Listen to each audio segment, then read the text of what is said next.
2 genders are so different.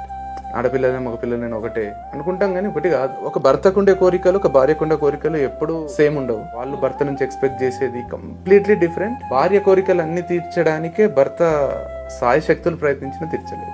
తను ఎక్కడో దగ్గర డిసప్పాయింట్ అవుతుంది, నేను కోరుకున్నది ఇది కాదనిపిస్తుంది. అండ్ సేమ్ థింగ్ భర్తకు కూడా అనిపిస్తుంది, తను ఇంకా ఇట్లా బిహేవ్ చేస్తే బాగుంటుండే కదా. అది నెవర్ ఎండింగ్ కదా, అందుకోసమని ఇంకా పెళ్లిళ్ళు చేసుకోకుండా ఉండాలని అంటలేను. అదే పెళ్లి అనేది ఎట్లా ఉండాలంటే పప్పన్నం లాగా ఉండాలి. అన్నం ముట్టి తినలేం, పప్పు ఉట్టి తినలేం, కానీ కలిపితే రుచి వస్తుంది కదా. అట్లా రెండు కలుపుకొని తింటే రుచి రావాలి.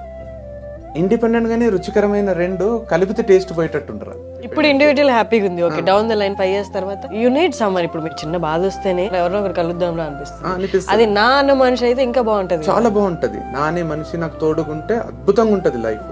నాకు సుఖాలు లేకపోతే ఆనందాలు బ్లిస్ఫుల్ లైఫ్ ఇచ్చిన వ్యక్తే ఈ జీవితం నాకు అవసరమా, ఇంత నరకం అవసరమా నాకు అని చెమటలు పట్టేటట్టు కూడా చేస్తుంది.